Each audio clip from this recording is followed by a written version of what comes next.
Hello दोस्तों, तो जैसा कि पिछले एपिसोड में हमने देखा कि आखिरकार युहाओ ने खुद को रिस्क में डालते हुए प्रिंसेस लिया को अपना 6वां सोल स्पिरिट बना लिया था। जो काम था तो काफी डिफिकल्ट, लेकिन युहाओ इसमें कामयाब हो जाता है क्योंकि प्रिंसेस लिया एक रिमेनेंट सोल थी और वो युहाओ की सोल स्पिरिट बनने के लिए तैयार नहीं थे। यह युहाओ की जान भी जा सकती थी। इस प्रोसेस में युहाओ को 2 हफ्ते लग गए थे, इसलिए युहाओ जल्द से जल्द वापस आना चाहता था क्योंकि वो जानता था कि इस वक्त यानहुन एम्पायर की हालत बहुत ही ज्यादा खराब है। सन मून एम्पायर को रोकने के लिए उसे कुछ न कुछ करना होगा। प्रिंसेस लिया भी युहाओ के साथ आने के लिए तैयार हो गई थी, जहां पर आने से पहले हम देखते हैं कि सी मरमेड क्वीन अपने टीयर पल्स को युहाओ के हवाले कर देती है, जिनके अंदर प्योर स्पिरिचुअल पावर थी, जिन्होंने न सिर्फ युहाओ की सोल सी को रिपेयर किया बल्कि उसे एक्सपेंड करने में भी मदद की। इसके बाद ये लोग वहां से वापस की तरफ रवाना हो गए। दूसरी तरफ सीन शिफ्ट होकर यहाँ स्पेक्ट्रल अंडर रेल्म के अंदर आ गया था, जहाँ ब्रदर फेंगजुई चेन ने भी अपना लेवल ब्रेक थ्रू कर लिया और वो किसी के साथ फाइट करना चाहता है। इसलिए हम देखते हैं कि ज़्याओ उसके साथ फाइट करने के लिए तैयार हो गई थी।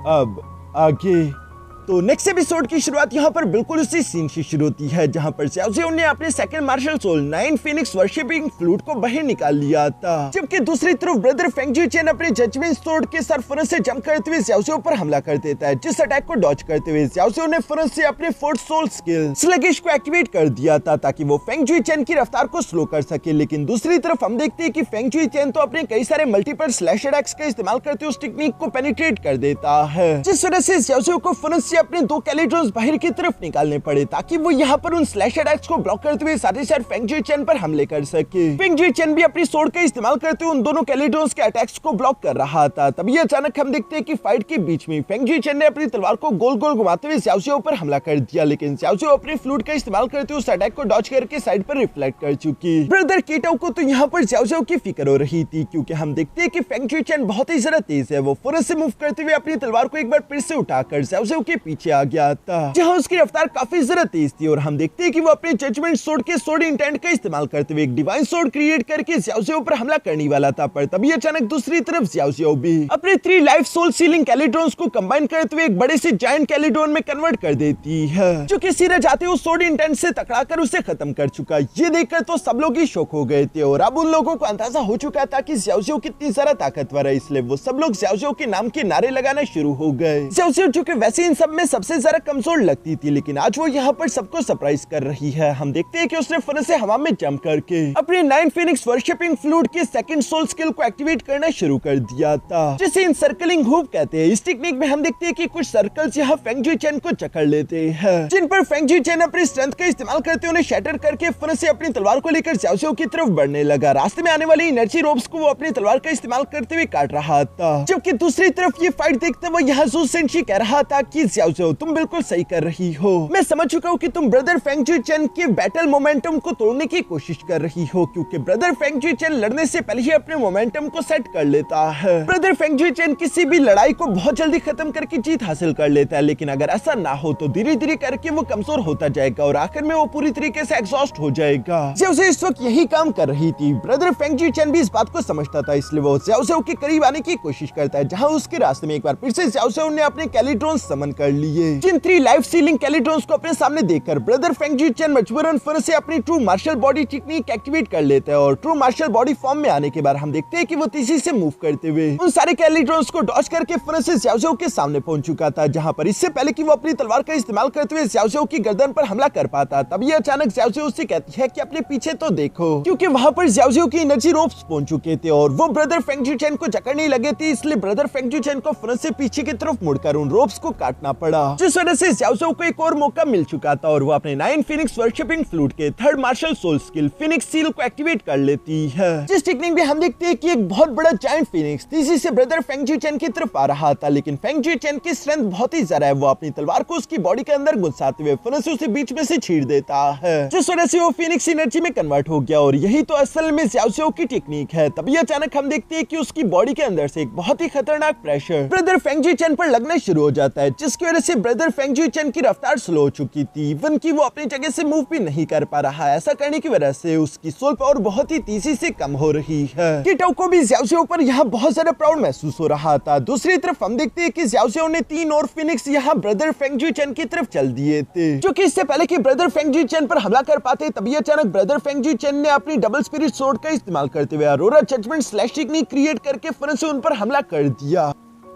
जो करने के बाद फेंग जुई चेन फाइट को एंड करने के लिए फौरन से अपनी डबल स्पिरिट सोर्ड के साथ तेजी से ज़्याओ पर भी स्लैश अटैक चल देता है। ये स्लैश अटैक इतना सारा घातक था, ऐसा लग रहा था जैसे कि ज़्याओ बहुत बुरी तरीके से घायल हो गई होगी। इवन की केटो भी यहाँ ज़्याओ का नाम चिल्लाता है, पर तभी अचानक हमें देखने को मिलता है कि वो तो असली ज़्याओ थी ही नहीं, बल्कि ये तो सिर्फ ज़्याओ की एक चाल थी। उसने पहले से ये टेक्निक फीनिक्स सब्स्टिट्यूट का इस्तेमाल किया था अपने क्लोन को बनाने के लिए, और चूंकि फेंग जुई चेन उसकी चाल में फंस चुका है, तो दूसरी तरफ हवा में मौजूद हम देखते हैं कि असली ज़्याओ यहाँ पर अपनी martial soul true body form को एक्टिवेट करना शुरू हो गई, जिसे 9 phoenix descending fluid 7 soul skill भी कहते हैं। Martial soul true body technique को एक्टिवेट करने के साथ साथ ज़्याओ ने फौरन से अपने 6 martial soul skill phoenix pillar को भी एक्टिवेट करके फेंग जुई चेन पर हमला कर दिया था। जिस टेक्निक में हम देखते हैं कि 6 फिनिक्स पिलर फेंग जुई चेन पर गिरते उस पर प्रेशर लगाना शुरू हो गए। एक बार फिर से वो जमीन के साथ ग्लूड हो जाता है। फेंग जुई चेन के लिए मूव करना काफी डिफिकल्ट हो रहा था और खुद को आजाद करने के लिए वो फौरन से सोर्ड इंटेंट ब्रेक टेक्निक का इस्तेमाल करता है, जिस टेक्निक में उसने 6 के 6 फिनिक्स पिलर को शैटर कर दिया था। साथ ही सर वो समझ गया था कि उसने ज़्याओ को कुछ ज्यादा ही अंडर एस्टिमेट कर लिया और ज़्याओ को मुकाबला करने के लिए वो अब सोर्ड फेनेटिक डोमेन्स को एक्टिवेट करने लगा। दूसरी तरफ हम देखते हैं कि ज़्याओ भी इसी मौके का इंतजार कर रही थी। वो फौरन से अपनी 3 लाइफ सोल सीलिंग कैलिड्रॉन्स के 8 सोल स्किल को एक्टिवेट करना शुरू कर देती है, जिसे 3 लाइफ 9 कैलिड्रॉन कहते हैं। इस टेक्निक में हम देखते हैं कि हवा में एक बहुत बड़ा स्पिरिचुअल कैलिड्रॉन समन हो गया था, जिसके आसपास 9 पैटर्न फॉर्मेशंस थे, जबकि नीचे की तरफ सोर्ड फेनेटिक डोमेन के अंदर हम देखते हैं कि फेंग जुई चेन ने भी अपने एब्सोल्यूट डिवाइन सोर्ड को बाहर की तरफ निकाल लिया था और वो इसका इस्तेमाल करते हुए ज़्याओ पर हमला करने लगा।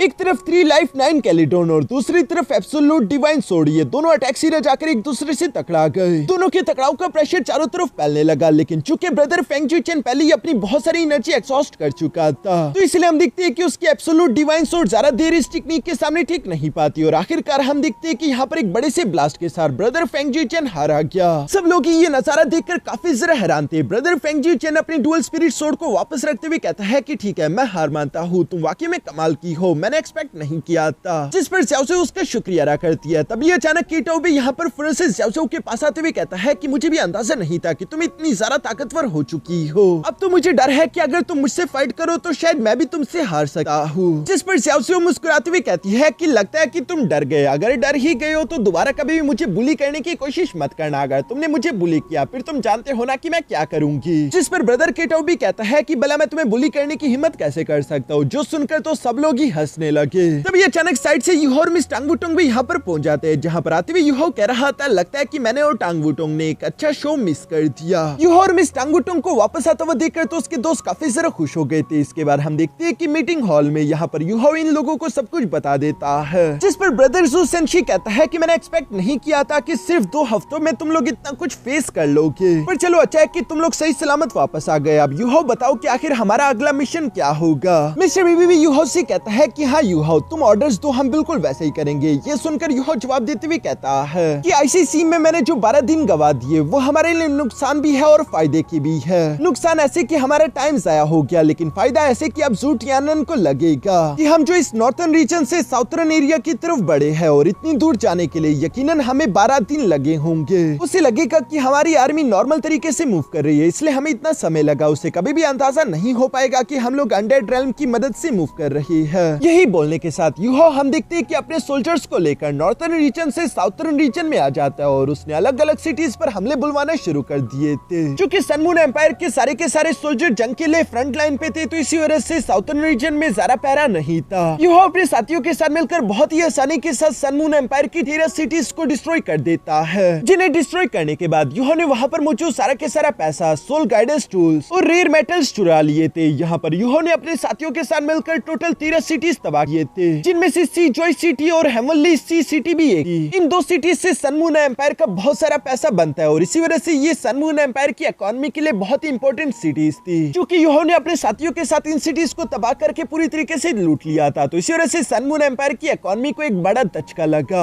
उनकी फाउंडेशन को यूहो ने हिला दिया था। यूहो भी यहाँ पर कह रहा था कि तुम लोगों की तबाही लौट आई है। दूसरी तरफ ज़ू टियानन को जब ये बात मालूम हुई कि उसकी साउथर्न रीजन की 13 सिटीज तबाह हो चुकी है, तो वो गुस्से से आग बगोला होने लगा। वो कहता है कि अभी तक हम लोगों को मालूम तक नहीं हो पाया कि आखिर ये इन्वेडर्स कौन है। इन सोल इंजीनियर लीजेंड्स के बारे में मुझे इन्फॉर्मेशन चाहिए, लेकिन तुम लोगों के पास कोई इन्फॉर्मेशन नहीं, तो आखिर मैं तुम लोगों को खिला क्यों रहा हूँ? क्या तुम लोग यहाँ पर बस फ्री की रोटियां तोड़ने के लिए हो? जिस पर ज़ू टियानन का एक मंत्री सामने की तरफ आकर बताते हुए कहता है कि साउथर्न कोस्टल की जितनी भी सिटीज है वो हमारी इकोनॉमी के लिए काफी इंपॉर्टेंट है और इन डकैतों ने उन्हीं सिटीज को लूटा है, यानी कि ये लोग हमारे सन मून एम्पायर की इकोनॉमी की फाउंडेशन को हिलाना चाहते हैं। ये सुनकर ज़ू टियानन कहता है कि चांसलर आखिर तुम इस बारे में क्या सोचते हो, बताओ कि हमें क्या करना चाहिए। इस पर चांसलर जवाब देते हुए कहता है कि दुश्मन चाहता है कि हम लोग फ्रंट लाइन से अपने सोल्जर्स को वापस बुला ले, लेकिन हम लोगों को उन्हें मुंह तोड़ जवाब देना होगा। हमें कुछ ऐसा करना होगा कि हमारे फ्रंट लाइन के सोल्जर्स भी वापस न आए और साथ ही साथ इन्हें मुंह तोड़ जवाब भी दे दिया जाए। जो सुनकर ज़ू टियानन इसी बारे में सोचने लगा। दूसरी तरफ हम देखते हैं कि यूहो और उसके साथी भी इसी बारे में प्लानिंग कर रहे थे, जहां पर मिस्टर बेबी कहता है कि हम लोगों ने सन मून एम्पायर की बहुत सारी सिटीज को लूट डाला।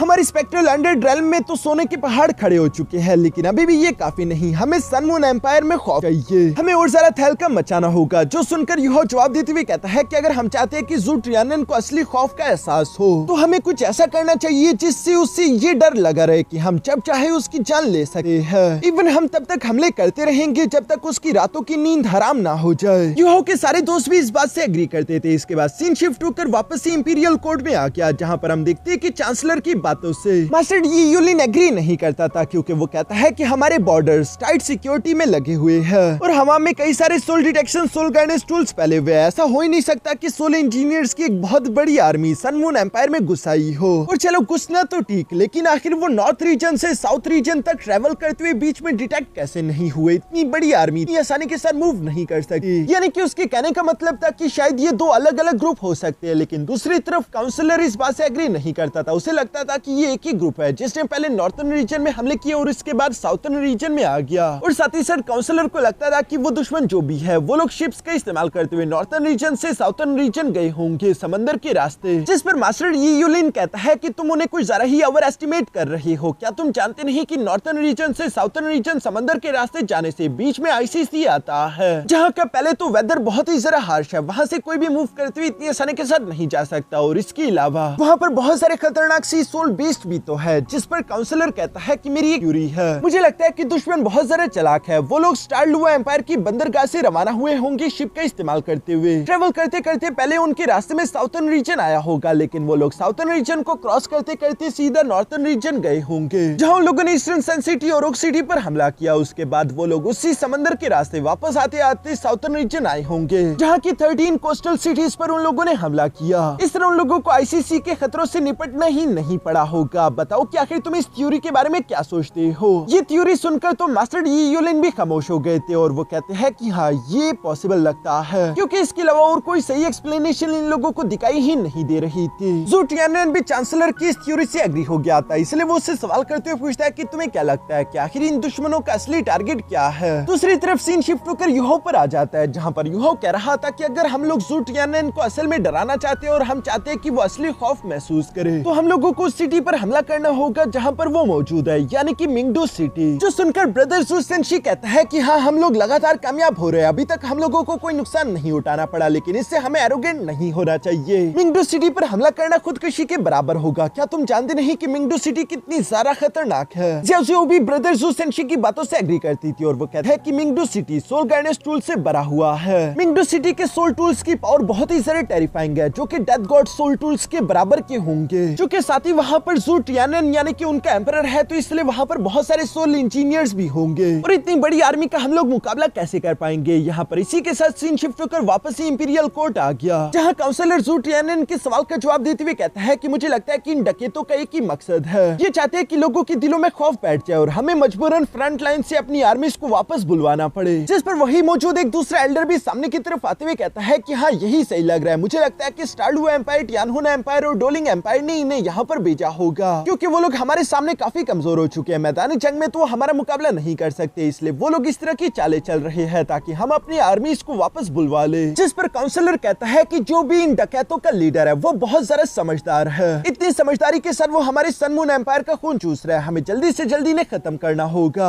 वरना ये हमारे सन मून एम्पायर की इकोनॉमी की फाउंडेशन को बुरी तरीके से हिला देंगे। बेशक इस वक्त हमारी एम्प्रेस फ्रंट लाइन पर बहुत अच्छे से जंग लड़ रही है और जीत भी रही है, लेकिन पीछे की तरफ अगर हमारे पास उन्हें सपोर्ट करने के लिए रेयर मटेरियल्स और सोल गाइडेंस टूल्स ही नहीं बचेंगे तो आखिर हम उनको सपोर्ट कैसे करेंगे। इस पर ज़ू टियानन कहता है कि अच्छा ठीक है, मैं समझ गया कि तुम क्या कहना चाहते हो। इसके बाद सीन शिफ्ट होकर वापस से यूहो और उसके साथियों पर आ जाता है, जहां पर मिस यंगनन कह रही थी कि सन मून एम्पायर में अभी भी उनका सबसे मोस्ट इंपोर्टेंट ट्रम्प कार्ड मौजूद है, जो कि है royal soul engineer corps legion, जिस पर ब्रदर केटो भी बताता है कि royal soul engineer legion sun moon empire की आर्मी का सबसे खतरनाक ताकतवर ग्रुप है। उनकी फाइटिंग पावर बहुत ही ज्यादा टेरिफाइंग है, जो कि बहुत ही कम मैदान जंग में आती है, इसलिए उनकी ट्रू स्ट्रेंथ का अंदाजा हम लोग लगा भी नहीं सकते। जिस पर यूहो मुस्कुराकर जवाब देते हुए कहता है कि यही तो मेरा प्लान है कि पहले हम शेर को गुफा से बाहर की तरफ बुलवाएंगे और जब गुफा खाली हो तभी हम गुफा पर हमला करेंगे, यानी कि मिंगडो सिटी से। रॉयल सोल इंजीनियर लीजन जब बाहर होगी तब हम मिंगडो सिटी पर हमला करेंगे और यूहो का प्लान काम कर रहा है, क्योंकि दूसरी तरफ हम देखते हैं कि काउंसलर यहाँ ज़ू टियानन से कह रहा था कि मुझे लगता है कि हमें रॉयल सोल इंजीनियर लीजन को चुपके से साउथर्न रीजन की तरफ रवाना करना चाहिए, जहाँ पर वो दुश्मनों पर हमला करते उन्हें पूरी तरीके से खत्म करके वापस आ जाएंगे। मास्टर यी यूलिन ये सुनकर मना करते हुए कहते हैं कि नहीं यूर मैजेस्टी, प्लीज ऐसा मत करिएगा, क्योंकि रॉयल सोल इंजीनियर लीजन का काम है हमारी मिंगडी सिटी को प्रोटेक्ट करना। अगर वो यहाँ पर नहीं होंगे तो आपकी जान खतरे में आ जाएगी। आपको बचाने के लिए यहाँ पर कोई नहीं होगा, हम इतना बड़ा रिस्क नहीं ले सकते। लेकिन दूसरी तरफ एक दूसरा एल्डर कहता है कि हमें ये रिस्क लेना ही होगा, सिर्फ इसी रिस्क को लेने के बाद ही हम दुश्मनों को खत्म कर सकते हैं। यह इंपीरियल कोड के सारे एल्डर दो हिस्सों में बढ़ चुके थे। कुछ कह रहे थे कि हमें रॉयल सोल इंजीनियर लीजन को हमला करने के लिए भेजना चाहिए और कुछ कह रहे थे कि नहीं, क्योंकि उनका काम है मिंगडो सिटी और हमारे एम्परर को प्रोटेक्ट करना। लेकिन दूसरी तरफ एम्परर यानी कि ज़ू टियानन यहाँ पर काउंसलर की बात के साथ सहमति दिखाता है, यानी कि रॉयल सोल इंजीनियर लीजन हमला करने के लिए रवाना होगी। दूसरी तरफ हम देखते कि यूहो को इस बात का अंदाजा पहले से ही था।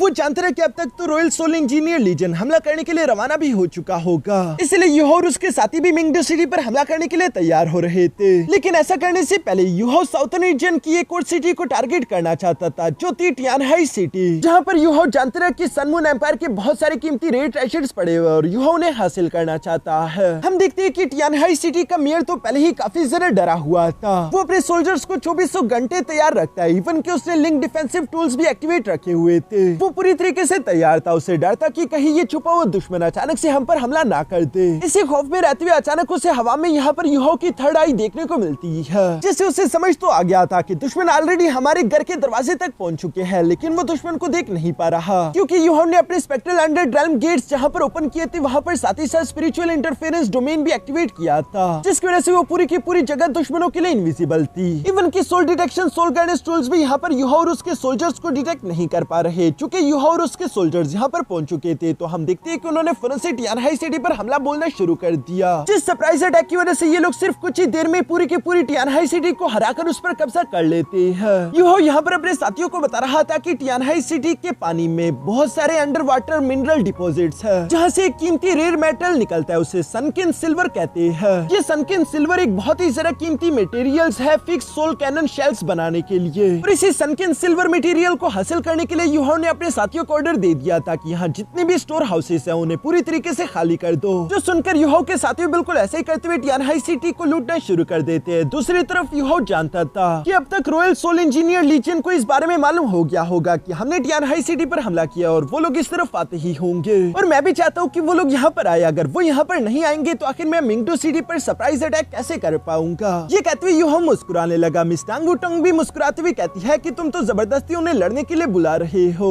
इसके बाद ये लोग टियानहाई सिटी के सारे वेयर हाउसेस को खाली करके वहाँ से निकल जाते हैं, और हम देखते हैं कि यूहो मिस टांग वुटंग के साथ एक जंगल में दरख्त के नीचे आराम से लेटकर यहाँ उस रॉयल सोल इंजीनियर लीजन का इंतजार कर रहा था। यूहो ने जानबूझकर कोस्टल एरियाज पर हमला किया था ताकि सन मून एम्पायर को यही गलत फहमी रहे समंदर के रास्ते से हमले किए जा रहे हैं। यूहो तो बस इंतजार कर रहा था कि कब मछली यहाँ पर चारा खाकर जाल में फंस जाएगी। इसी तरह इंतजार करते करते ये दोनों शांति से बैठे हुए चांदनी रात के मजे ले रहे थे। तभी अचानक यहाँ पर मिस टांग वुटंग सवाल करते हुए पूछती है कि यहाँ पर तो हवा नहीं चल रही, फिर आखिर ये सारे के सारे पौधे हिल क्यों रहे हैं। जिस पर यूहो जवाब देते हुए कहता है कि ये मेरी सोल पावर को डिटेक्ट करके डरे हुए हैं। इन्हें लगता है कि शायद मैं इनकी इस फूड चेन का कोई टॉप प्रेडेटर हूँ। जो समझने के बाद यूहो अपने ऑरा को थोड़ा सा शांत कर लेता है ताकि वो लोग समझ पाए कि मैं उनका कोई दुश्मन नहीं बल्कि उनका दोस्त हूँ, मुझसे डरने की कोई जरूरत नहीं। और यूहो का ऑरा जैसे ही थोड़ा बहुत सॉफ्ट हुआ, हम देखते हैं कि वो सारे के सारे प्लांट खुशी से झूमने लगे। खुश होने की वजह से उनके कलर और जरा ग्रीन और वाइब्रेंट हो चुके थे। मिस टांग मिस्टांग वुटोंग भी ये देखकर सरप्राइज हो गई थी। दूसरी तरफ यहाँ यूहो एक अजीब तरह की एनर्जी महसूस कर रहा था, क्योंकि इस वक्त यूहो के आसपास हजारों की तादाद में पौधे काफी जरा खुश थे और उनकी बॉडी से निकलने वाली एनर्जी यूहो को बहुत अच्छा महसूस करा रही थी। यूहो इन पौधों की खुशी को भी महसूस कर पा रहा था, जो कि काफी जरा अजीब बात थी। मिस्टांग वुटोंग उससे सवाल करते हुए पूछती है कि आखिर तुम ये सब कैसे कर पा रहे हो, जिस पर यूहो जवाब देते हुए कहता है कि ये सी मरमेड क्लैन की जो spiritual martial soul power skill है उसकी वजह से हो पा रहा है, क्योंकि यूहो कब उनके भी स्पिरिचुअल स्किल्स मिल चुके थे। इसी वजह से यूहो इन पौधों के साथ एक तरह से कम्युनिकेट कर पा रहा था। वो उनकी खुशी, गम, डर, हर एक फीलिंग को सेंस कर पा रहा है। इवन कि यूहो उनसे बात भी कर पा रहा है, जिसकी वजह से हम देखते हैं कि यूहो ने अचानक से वहाँ पर ब्लू सिल्वर एम्परर का ऑरा महसूस कर लिया। जो ब्लू सिल्वर एम्परर ग्रास तो यूहो को मिस तांगिया के लिए चाहिए था और वो उसकी तलाश कब से कर रहा है। उसके ऑरा को सेंस करके तो यूहो काफी जरा खुश हो जाता है और वो मिस्टांग वुटोंग को बताता है कि ये ब्लू सिल्वर एम्परर ग्रास का ऑरा है। इसका मतलब कि वो यहीं पर सन मून एम्पायर में ही कहीं ना कहीं मौजूद है। यूहो के ये कहने के साथ ही हम ऊपर की तरफ यहाँ रॉयल सोल इंजीनियर लीजन को देखते हैं, जो कि ह्यूमनॉइड सोल गाइडेंस आर्मर पहनकर तीसरी से टियानहाई सिटी की तरफ बढ़ रहे थे और वो सभी दिखने में काफी जरा टेरिफाइंग लग रहे हैं। यहाँ इसी जबरदस्त सीन के साथ हमारा ये एपिसोड यहीं पर खत्म हो गया।